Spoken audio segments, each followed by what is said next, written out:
Productions presents Guide for the Film Fanatic, the podcast where we invite a guest to pick one movie from Danny Perry's seminal 1986 film reference book and talk to us about that movie. I'm your host, Jason Bailey, and across the mic and across the country from me is my co-host, Michael Ho. Our guest today, friends, is a pop culture critic and writer beloved for his work at the AV Club, The Dissolve, and his websites, Nathan Rabin's Happy Place and Nathan Rabin's Bad Ideas. He is also the author of several books, including My Year of Flops, The Big Rewind, You Don't Know Me But You Don't Like Me, The Joy of Trash, The Weird Accordion to Al, and I fucked it up, and Weird Al the Book with Weird Al Yankovic. His latest book is The Fractured Mirror, Nathan Rabin's Happy Place's definitive guide to American movies about filmmaking. Please welcome the delightful, the insightful Mr. Nathan Rabin. Hi, Nathan. Hello, it is a delight and a pleasure to be here. Thank you so much for coming on. First of all, usually we start with the plug. We're going to do the plug second. I know you had a very scary car accident a few months back. A lot of people very worried about you. So I'm starting there. How's your health? How's your recovery? How you feeling? I'm doing really well. I've actually been in physical therapy for the last month and a half, which has been kind of fascinating.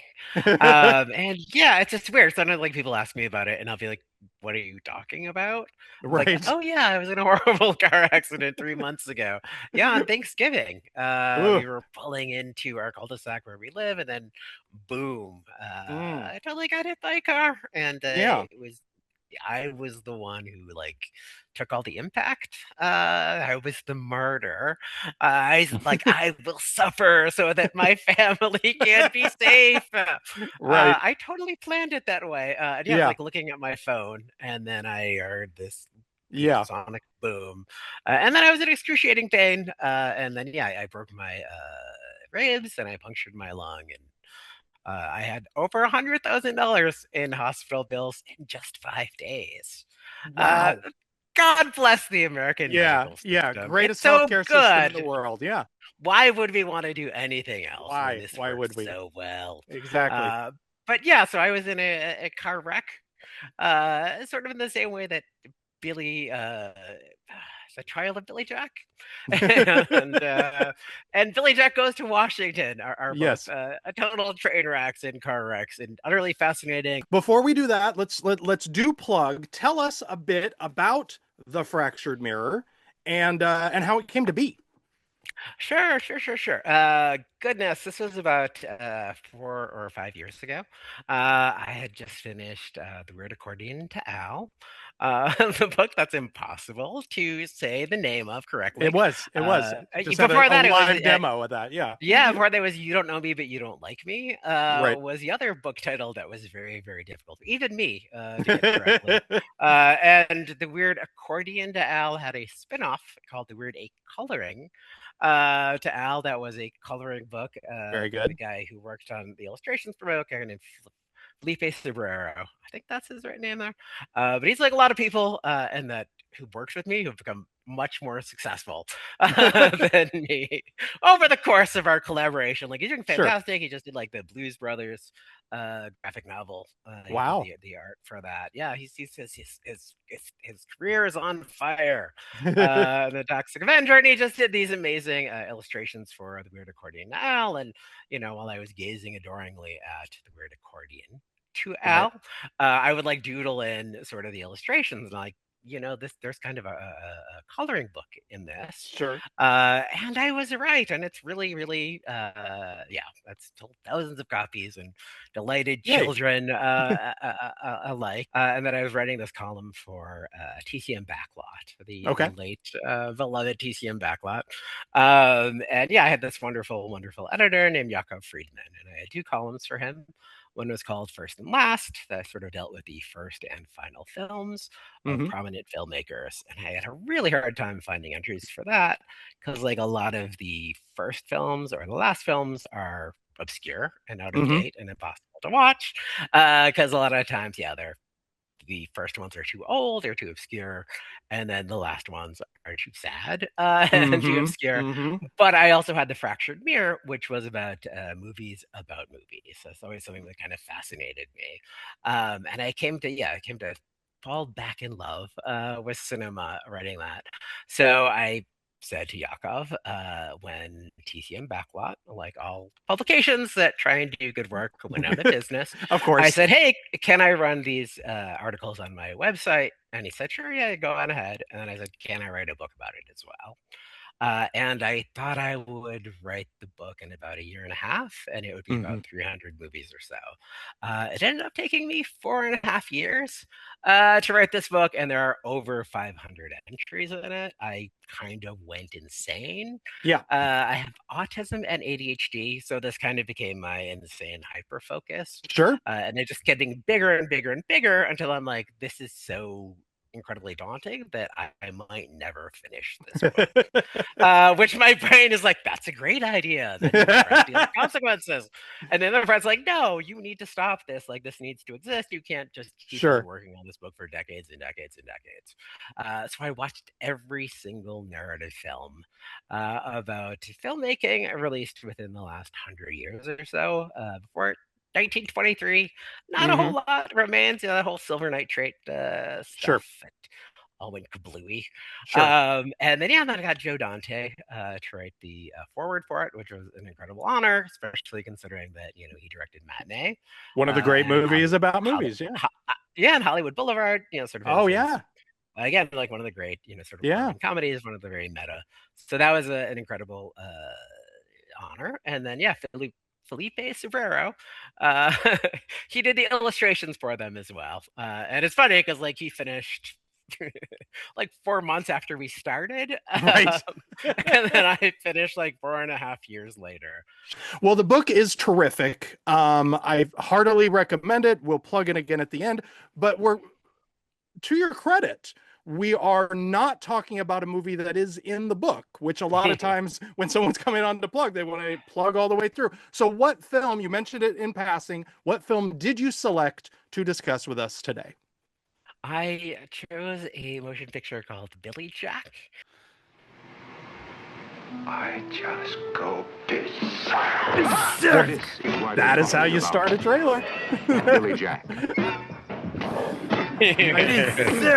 Like, I mean, that they know what they're selling. They're selling it to you right off the bat. We're gonna throw some people through windows and have some kids on a school bus. That's really the movie in a nutshell. In 10 seconds, kicking They're people in the talking about face Billy Jack. and singing hippie songs What's on gonna the. happen On about the what's gonna happen.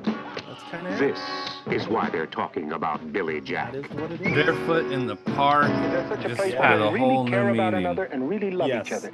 Now you tell me where such a place is, and I promise you that I'll never hurt another He got human being as long excited as I in live. this scene. That's got to be the most, even when he's getting shot at, he didn't get as excited as he did Billy Jack. when rated he's 18. telling that lady that the world is terrible and he can't fix it. And that's Yes. it. That's the whole trailer. That's the That's shortest it. 1971 trailer I think we've seen. I mean, the thing about them is they're always either 54 seconds like this one or 3 minutes and 54 seconds. There is no middle ground on your 70s trailers. So Billy Jack is a 1971 martial arts social drama, an odd combination to be sure. Starring Tom Laughlin, who also directed, produced, and co-wrote under 3 different pseudonyms. It was co-written also under a pseudonym by his wife, Dolores Taylor, who co-stars.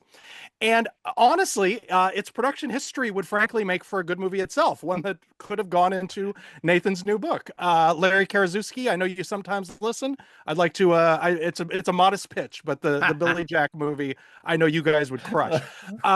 Billy Jack was first introduced. The character was first introduced in the 1967 exploitation movie Born Losers. It made a lot of money for American International Pictures, which was the initial financier of this follow-up. But Laughlin halted filming and bought back the picture when he grew frustrated by their suggestions.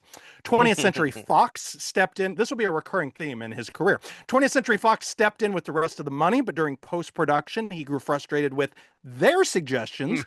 So he stole the soundtrack and held it hostage until Fox agreed to sell the picture back to him. He then shopped it around and made a distribution deal with Warner Brothers, but he was dissatisfied with their distribution strategy, which basically dumped the movie into grindhouses and drive-ins and began to market the film himself, separate from their efforts. His campaign was so successful that he sued the studio to the tune of $51 million for misrepresenting their marketing and distribution intentions. They settled out of court and re-released the movie in May of 1973 with a new advertising campaign, and it became one of that year's biggest God, you hits. know he was insufferable. When You, he was just like, I was right all along, yes. you know he was Take that, insufferable. Warner Brothers. Yeah. All right, Mike, what does Danny Perry say about Billy Jack in Guide for the Film Fanatic? Tom Laughlin introduced us to his title character, a half-breed, a Hapkido expert, a former Green Beret and war hero in Vietnam, in 1967's successful biker film, Born Losers. This time, the protector of the downtrodden protects the troubled children who live at the alternative school of his girlfriend, Dolores Taylor. Due to canny marketing by Laughlin and Warner's and subject matter designed to entice the enormous alienated youth audience, this uncontroversial film is for justice and equality, yoga, the creative arts, meditation, role-play therapy, wild horses, and gun control. It is against bigotry, bullies, child beaters, and formal education. It became a phenomenon at the box office. The eerie part is that its nonviolent audience most enjoyed the violence perpetrated by Billy Jack on the conservative types who are threatening the children at pacifist Taylor's school. When he catches that guy between the eyes, man, it is pretty satisfying. That's amazing. It's particularly disturbing when the kids in the film give Billy Jack a power salute, signifying that he is their savior. It reminds me of how Nazi youth responded to Hitler. It's clear that Laughlin wanted viewers to think of him and his character as one and the same. Picture isn't badly made. That's not a real compliment. Picture isn't badly made. Hapkido scenes are exciting. Taylor gives a very moving account of what it feels like to be raped, and Laughlin makes a good, charismatic action hero. However, it is pretentious and badly flawed. For instance, townspeople are won over to school's virtues by watching comedy routine by adult improv group, The Committee, rather than by seeing children live, learn, and create things at the school. Debate between Laughlin and Taylor regarding violence versus pacifism is never resolved, and the picture's major theme, that the disenchanted youths of America have an ally in the Indian, is weak because Laughlin never defines being an Indian, although this is Billy Jack's goal. One Tin Soldier is sung by Coven. Sequels, The Trial of Billy Jack Goes to Washington. Laughlin began another sequel in 1986. Oh, man. Also with Clark Howat, Bert Freed, Julie Webb, Kenneth Tobey, Howard Hessman. Okay, so more than ever, like, this is always the question that I want to start with, but really in this case, Nathan, what is it about Billy Jack that leapt out at you from the entirety of all of the movies in the Guide for the Film Fanatic that made you want to talk about it with us tonight? Well, I think what I find kind of fascinating about it is that it is utterly original. Well said. Sort of surreal combination of elements. I feel like there's like a 50-minute, like fairly conventional action movie about, sort of this badass ass kicker maverick, and he stands up for the oppressed, to these figures of the establishment. But the rest of it is terrible folk songs about peace. And the committee, there's like an Indian ceremony. There's a Mustang ride. Again, it's just sort of like Tom Laughlin, I guess, almost like outsider art. It's so weird and so unconventional. Like Born Losers, like that's a fairly conventional, sort of biker film, sort of a revenge film, sort of an exploitation movie. And then that was successful, and then with the more and more success, he got more and more ambitious and more pretentious and more convinced that Billy Jack could save the world. Right.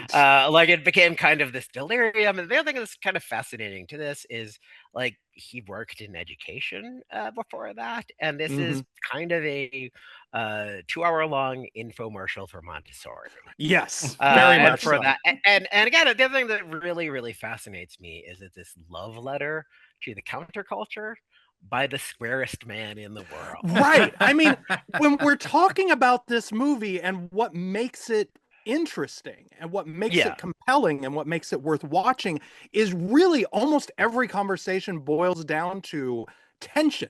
Like, it is a movie of incredible tension. It is the story of a soft-spoken peacenik protecting pacifists with violence. Yeah. It is an artsy youth movie and an exploitation picture. Like, it's got all of these elements that are just sort of wildly incongruent, but they're existing at the same time. And clearly, it was something that people in 1971 through 1973, through its various releases, were responding to.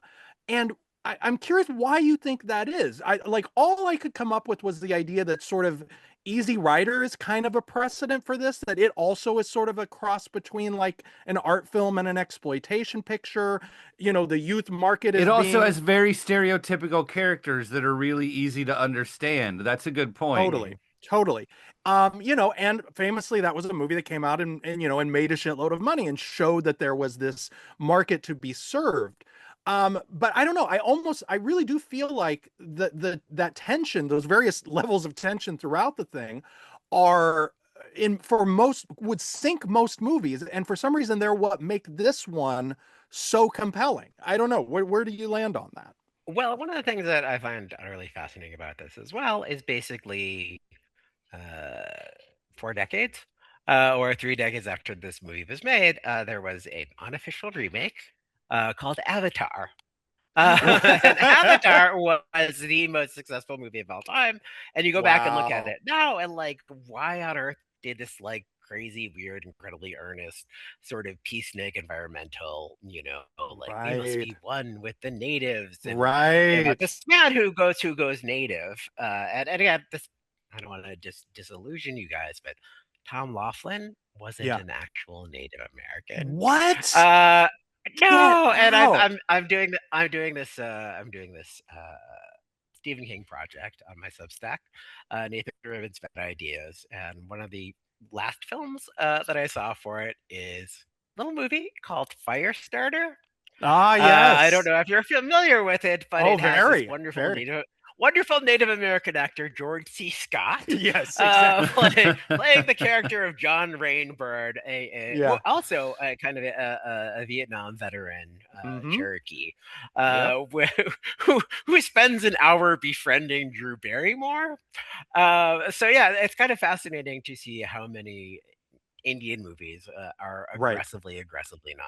And it was kind of nice that the only way that like the 2022 version improves upon it, other than John Carpenter did the score, is that you have an actual Native American Yes. actor Imagine that. who doesn't Imagine spend that. the whole time befriending a small child. Right. And I think and again, I love George C. Scott. He's one of the all-time greats, but he has no business playing a Native American. And Tom Laughlin also did not really Right. have any business Right. playing a Native Well, American. this is the wild thing about the 70s though, is that like a lot of the sort of well-known or symbols of Native Americans in that era turned out to not have Sacheen Littlefeather was not actually Mm. a Native American. Iron Eyes Eyes Cody. Cody was where I was going next, also not a Native American. So that's he wasn't alone in that, certainly. But that is, I He's the think, crying because you littered guy? yes, he Okay. is. Yeah. But you're right that is another sort of piece of this weird jigsaw puzzle that did sort of that piped into something that was very present in the counterculture in the 70s, was this sort of lifting up slash maybe exoticizing of the Native American and the Native American Wait, you experience. guys, is Kevin Costner not Indian either? You won't believe this, but no. So all of that stuff is fascinating, and the and then on top of all of that, then it takes this turn in the middle to third act of the rape revenge movie. Like, suddenly it takes on that sort of venerable exploitation standby and goes with that.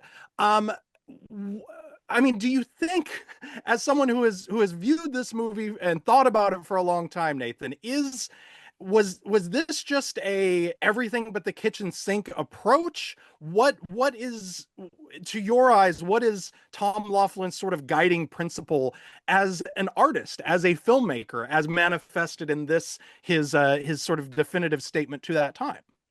Well, I think part of what makes this really interesting, what makes him really interesting, is how incredibly personal all Mm. of this is. Like, he means this, Hmm. even like the Hapkido, like he was really into it. He wanted to Yeah. spread that. I think that's another kind of reason why this was so successful is you didn't see a lot of martial arts and Mm. movies before this. Oh, that's real. You kind of had Yeah. your Bruce Lee, but that's, I mean, Enter the Dragon No. is, in between this whole time there. Yeah. So Yeah. I No. think to see this guy kicking these, corny ass square establishment dudes in the face, that was Yeah. very exciting for them. And yeah, I think it's just kind of example like everything that he thought was interesting and should be in a Yes. movie, whether or not it has any business being in a movie. And Right. there's like this is a halfway towards being a musical. Right. And that's kind of good. Like, there are all these like folk songs, and there's obviously Yes. like these children are so beautiful, and they sing of peace and justice,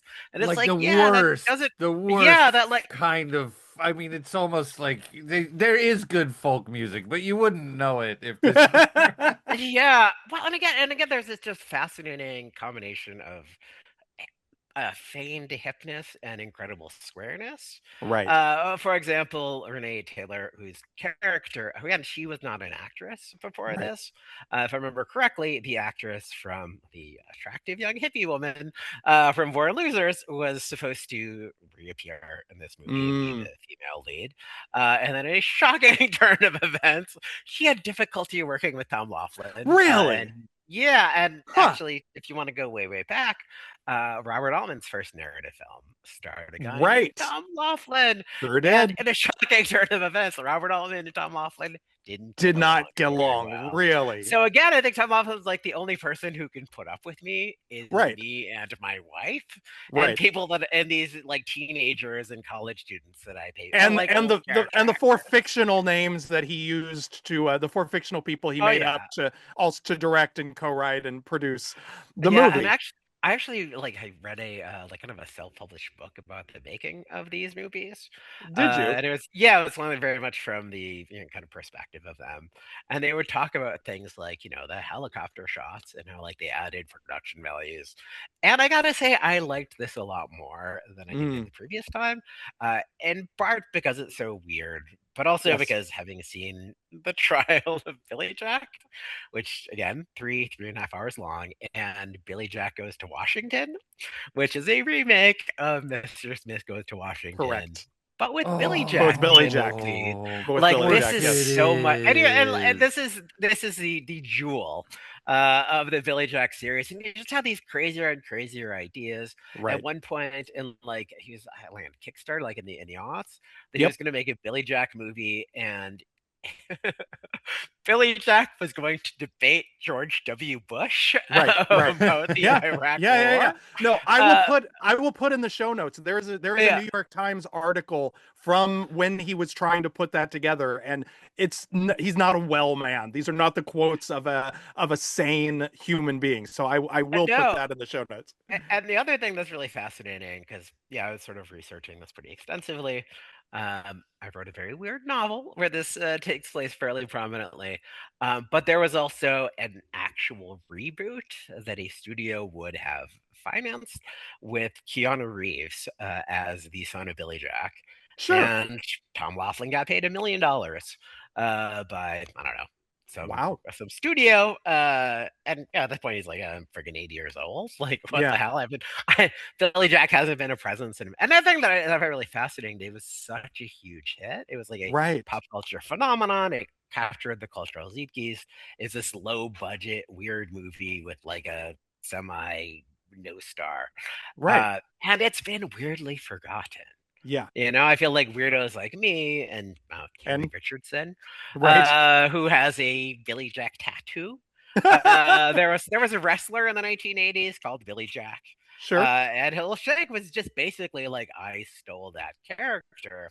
and I think he was sued by Tom Sure, of Laughlin. course. Bit of a cranky, crusty fellow. Indeed. And like even in like the bad movie world, like you don't hear this talked about. Right. Like this hasn't been on like Flophouse or We Hate Movies or How Did This Get Made?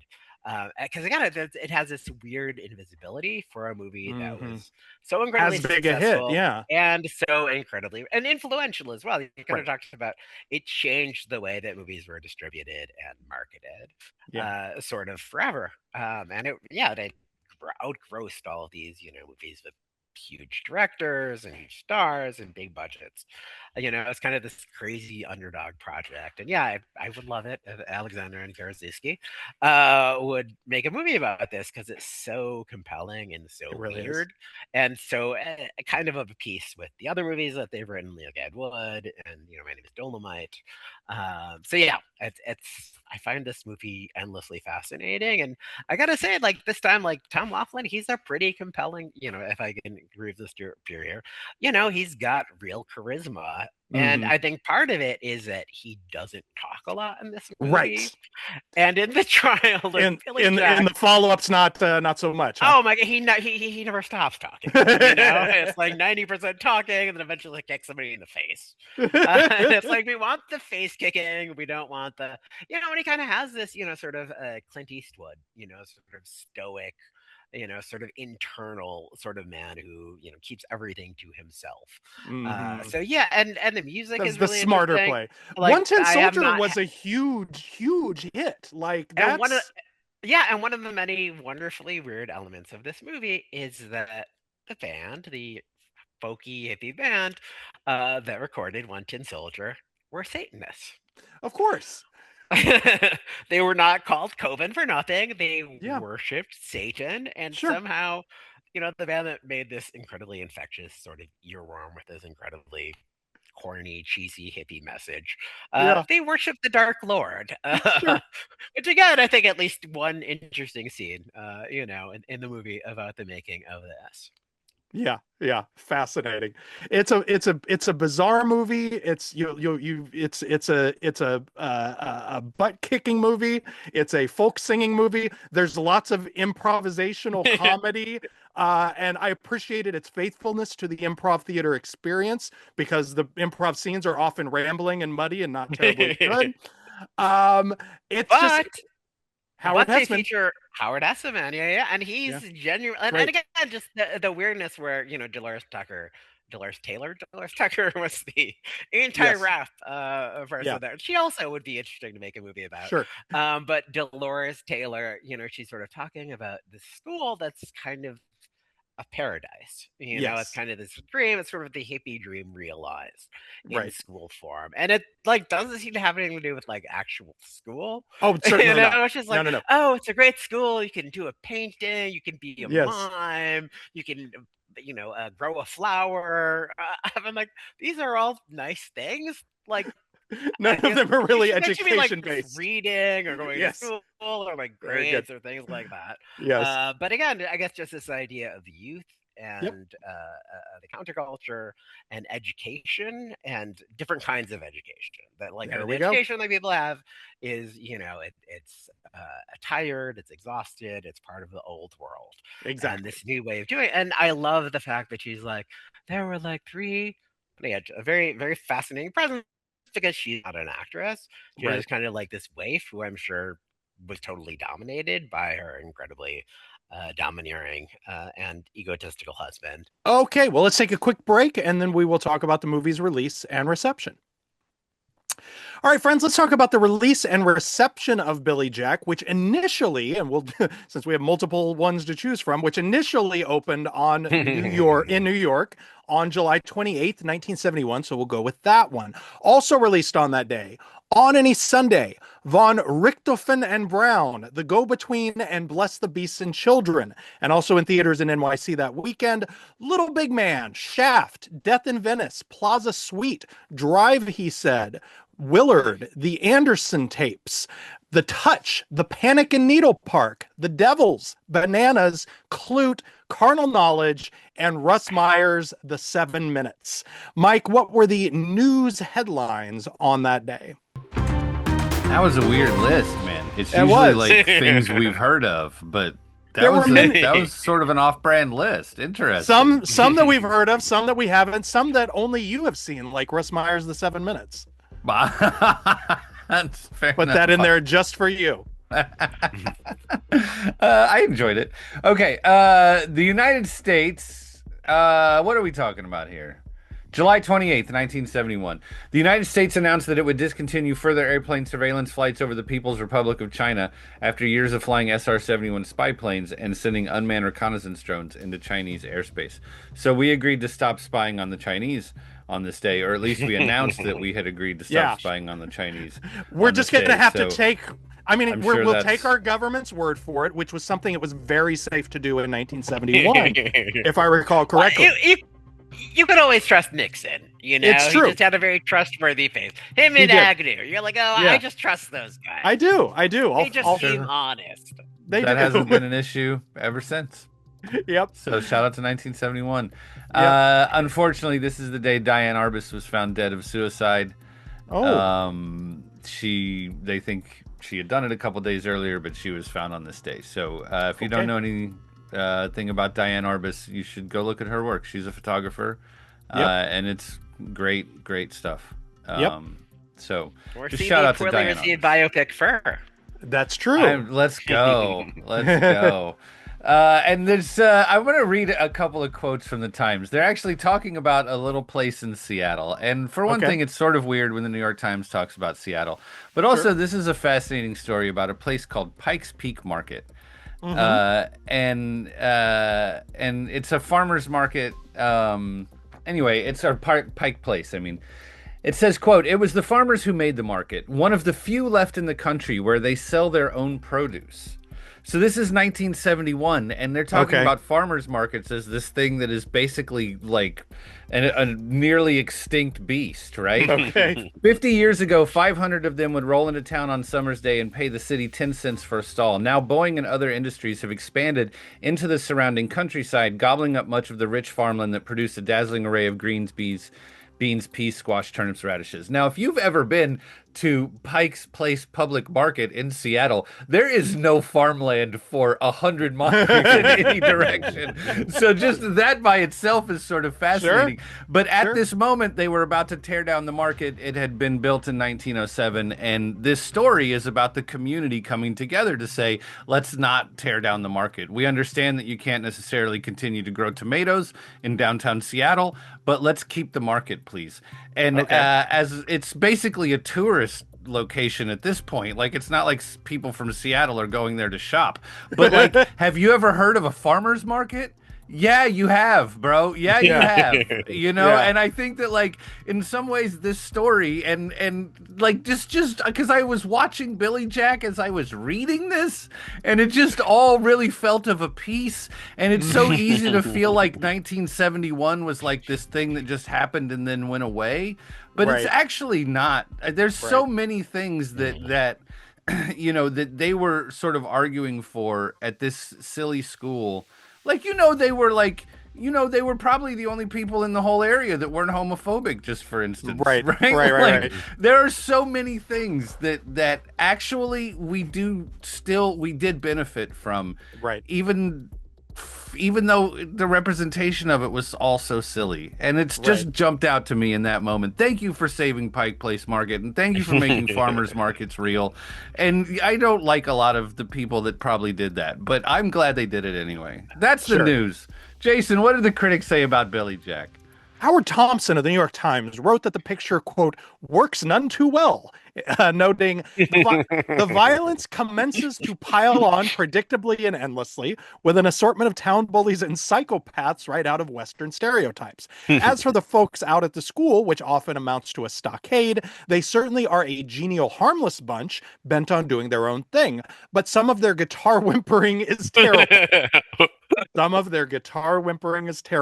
And several of those now pantomimes meant to be amusing are too cute for words.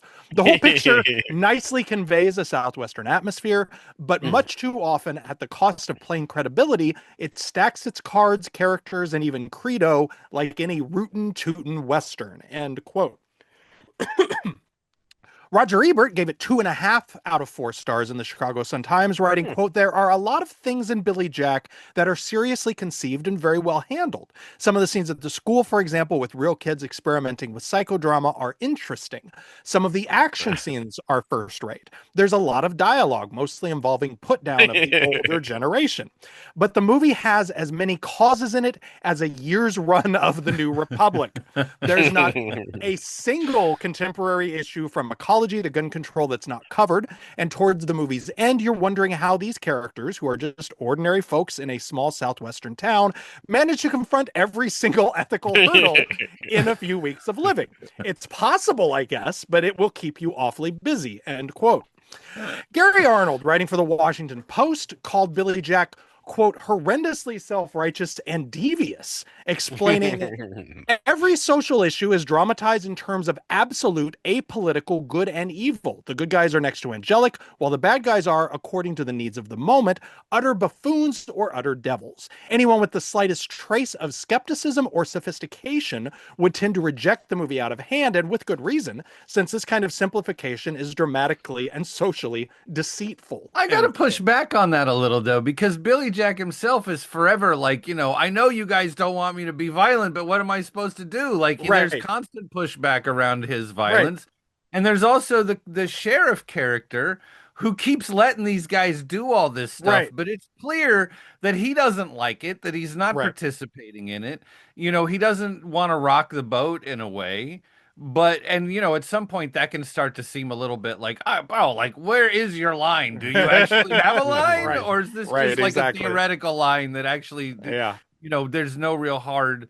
But like, I have to say, like, I don't think that's fair. There is obviously some cartoonish good guys and bad guys. There are. The kid with the car, there's right, but not everybody in it. There does is some that. nuance. Also, Yeah. have you met the kid with the fucking the 17-year-old with that car? That kid I sucks. sure have. He kind of He sure sucks does. in a real black and white kind of way. I mean, sure that does. didn't bother me. Yeah. In the Los Angeles Times, the reliably thoughtful exploitation movie critic Kevin Thomas praised the, quote, "searing tension that sustains it through careening unevenness to a smash finish. Crude and sensational, yet urgent and pertinent, this provocative Warner's release is in its unique, awkward way one of the year's most important pictures," end quote. How did it do in terms of box office and awards, Mike? You are not going to believe it after the way we've been talking about this movie the whole time. But between its original 1971 release and the 1973 re-release, it grossed $32 million on a budget of $800,000. That's like porno numbers, making it one porno in 1971 numbers. I mean, Yeah. making it one of the most profitable independent films of all time, as well as the second highest grossing movie of 1971 behind only Fiddler on the Roof. That's bananas. Oh my God. For an independent film, I mean, how Yep. how many versions of that story even are there? Yeah. Like that Halloween Blair Witch. That's pretty much it. You know what I mean, right? Yeah. That's Yeah. incredible. It was Normal activity. Mm-hmm. It was such a hit that another Billy Jack movie was inevitable. And in 1974, Laughlin and Taylor made the direct sequel, The Trial of Billy Jack, which was also a commercial success. It made $31 million and came in 5th for the year. No wonder he had an attitude. Outgrossing the likes of Death Wish and this is true, The Godfather Part 2. Billy Jack. Yeah. But his next outing, a combination Billy Jack sequel and Mr. Smith Goes to Washington remake called predictably Billy Jack Goes to Washington, was a notorious flop, barely released in theaters and marking the end of the franchise. Laughlin and Taylor made 2 more attempts to resurrect the character in the mid-'80s and mid-aughts, but without success. Laughlin died in 2013. It was nominated for 2 awards of note. Dolores Taylor got a Golden Globe nomination for Most Promising Newcomer Female, and Tom Laughlin was, for, and I promise this is true, the NAACP Image Award for Outstanding Actor in a Motion Picture. Yeah, didn't Oh win, my but God. got that nomination for the Image Award. That That's such a surreal touch that it feels like it could only be associated with this movie. Now it's time for a I segment we don't call even know what to say about that. I don't either. I don't either. So we move on. Now it's time for a segment we call Double It Up, where we select one movie that we think would make an ideal double feature with today's focal film. Nathan, you're our guest, which means you go first. Well, I'm going to cheat on this one because I've seen the trial of Billy Jack and I want to talk about it because I've spent, I don't know, 7, 10, 15 hours Yeah. singing the craziness. And this ends in a way it's like, again, the Black Power salute for Right. Billy Jack. And he's Yeah. like, oh, I need to go on trial and then I will tell everybody my story and I can be as didactic as a motherfucker. Yep. I can just be a front page news dude. And it reminded me of Joker Folly You Do. Which literally was like, oh, what are you gonna do in the sequel? He's gonna friggin' be in jail. He's gonna be on Right. trial. Is that what you're gonna do? It's like, yeah, just as Yeah. a screw you to all of the fans. Right. Like this is gonna be a weird musical, and it's going to be him. Because again, if there's something that Joker fans love, they love musicals They do. and they love courtroom dramas. Of course. And if there's something that Billy Jack fans love, they love Yeah. musicals. This is Sure. kind of a musical, and Sure. the sequel is totally and then also I feel like this has a certain kinship to Sweet Sweetback's Badass Song. Speaking of Definitely. the NAACP image award, where again it's just this man who actor it's like I just can't deal with the studio system. It's killing me.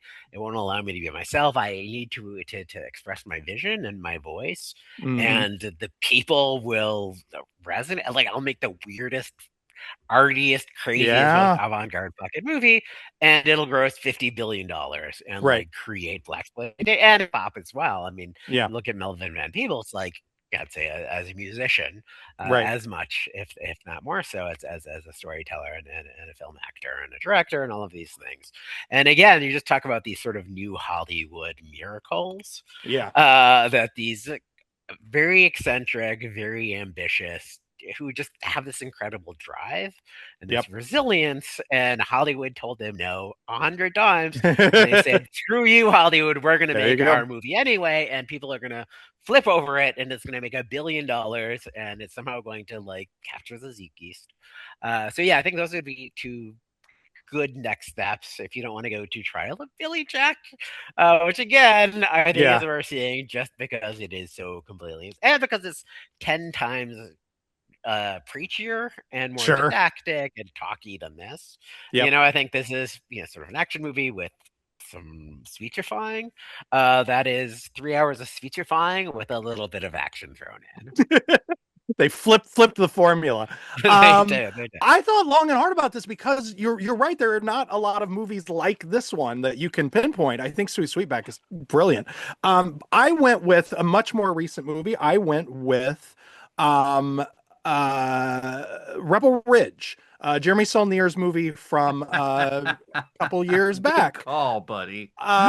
It's a guy coming to a town as opposed to a guy who's around the town, but in a lot of the same ways. The things that are most satisfying about Billy Jack, i.e. watching rednecks get the shit kicked out of them, are very much present in Rebel Ridge. And the social commentary is threaded a bit more finely.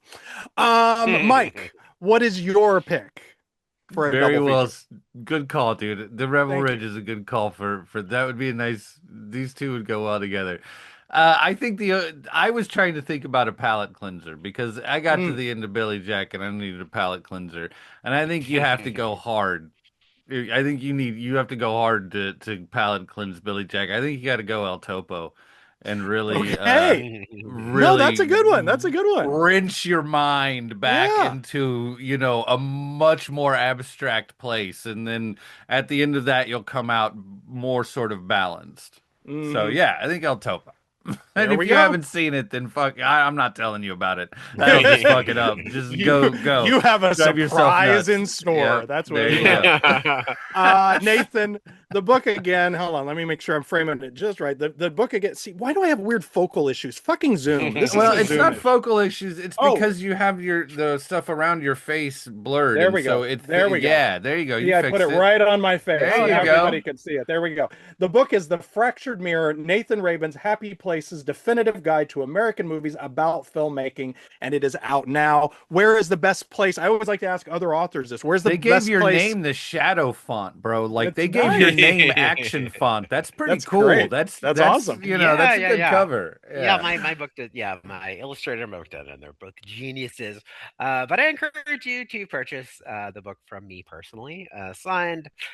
You can go to my website, nathanraven.com/shop. My sister-in-law like revamped the whole There we thing, go. and I don't want to give them to Jeff Bezos because he's an Shouldn't. evil motherfucker. There you go. And he has more money than he ever needs. So yeah, I encourage you to buy it directly from me or from some sort of independent bookstore. Last resort, Amazon, who I've There you discovered go. are way better at selling books than I I am, know. and consequently have slightly more money. They do. We will put a link to that in the show notes. But yes, by all means, buy it directly from Nathan. Where can people follow you on social media and read your work? Oh, sure. I'm on Blue Sky. I'm Nathan Raven on there. I'm on Threads, also Nathan Raven. Uh, I'm on X/Twitter. I don't want to be on X There or you go. Twitter. I'm doing a Kickstarter, God willing, in the very near future for my first novel, which is a Five Nights.